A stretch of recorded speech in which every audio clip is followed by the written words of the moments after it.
we have a cocktail that has way more ingredients than it really needs to. But it could be good. This episode is brought to you by our fans. You can show your support at everydaydrinkers.tv/donate. You guys are like the grenadine in our tequila sunrise. Without you, we just have alcoholic orange juice. Welcome to Common Man Cocktails. I'm your host, Derek Schomer. Today we're creating the Jager Island. This comes from Moonkin Dasher. Garnish bar recipe, like all the rest that we've been doing. Moonkin? Does he play WoW? Mookin. It's not mind. Moonkin. You're just butchering the name, that's all. Yeah. So, quarters of an ounce of a lot of ingredients. And that's it. There's a lot of ingredients, but there are not too many of them. Can you do something stupid this way? Yes. Will we? God, I hope not. So, ice, alcohol, lemon, then soda. That's what they say to put it, how to do this. So I'm guessing I'm gonna build it in here and then pour it in there because it just feels right to me. That's what I'm gonna do. So, quarter ounce of, we'll go right across. Quarter ounce of, this is a rum, light rum, Don Q Cristal rum. Quarter ounce. Ooh, it's got a stopper on it so I can get it right. Done. It's kind of a direct competitor, I would say, to Cruisin' in its price point and availability, but it's just kind of become available here, and they don't have as many products as Cruisin', so I think in that regard they don't really win, at least around here. And from what I understand, having talked to people in the industry, one of the best ways to really take the market is you make lots of variants and sizes to your alcohol so that it takes up more shelf space, thus having a large brand recognition. Cruisin'. Just like Three Olives, Pinnacle, and all those guys have like a bazillion different different flavors. In one regard, it means you have a lot of selection. In the other, they take up a lot of space, and it's like having a banner when you walk in the liquor store. Ciroc has a couple different brands too. This is our vodka of choice for today. They don't have as many flavors, but they have a couple. Oddly, okay, Jager is going to be half ounce. Because it is Jager Island. So you got to have a little more Jager than everything else. Alright, we're going to do half ounce of lemon juice.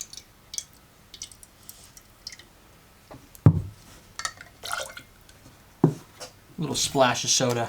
I'll do that at the end. So I can't imagine. That's not a lot. And that's a highball.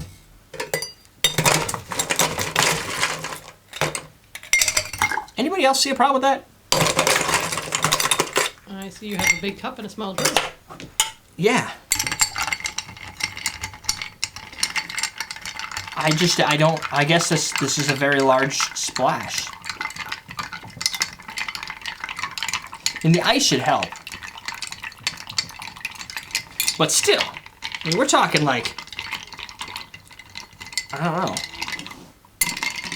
Interesting.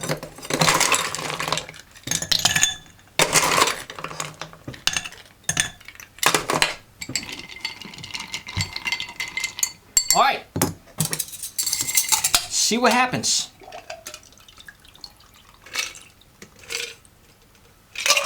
As expected,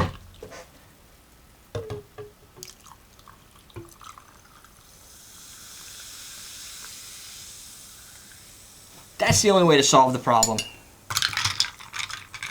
Now, chill it up. Done.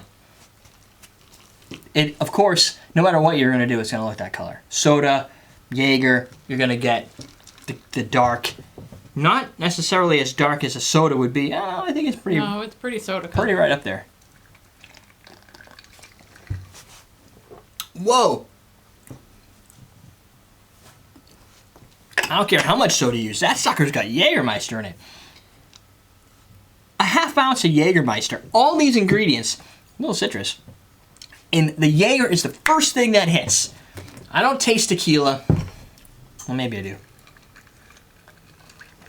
Definitely get some citrus.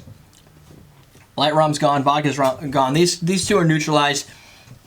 The soda sweetness, lemon, you get some lemon sour, but I'm going to warn you. Warning. Black licorice. You get that dark black licorice from the Jager, which comes out in a lot of drinks, but specifically a carbonated black licorice, citrus with citrus being like an orange citrus with a swing of lemon, and then just like that Jager finish. And it lingers quite a long time. So if you're not into that, you might have to maybe soda it down a little bit more. If you even like a bigger punch, put it in a lowball glass and just like tap it with a little soda. But the soda, honestly, regardless of how much I put in here, this is more of a Coke Zero style, so it's not as sweet. They have their own Coke Zero and SodaStream. So you could also use a Pepsi. I don't like Pepsi.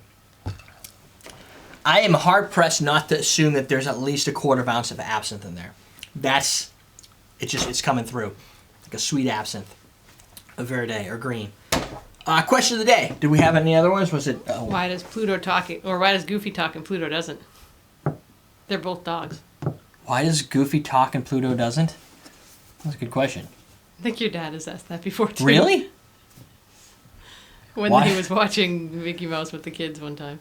So Goofy talks. Yeah. Yeah, he talks like a little goofy guy, and Pluto doesn't talk because Pluto walks on all 4 feet. They're talking about magic clothing in the chat room. Magic clothing? Yeah, it's got to be Goofy's magic hat that makes him talk. Yeah.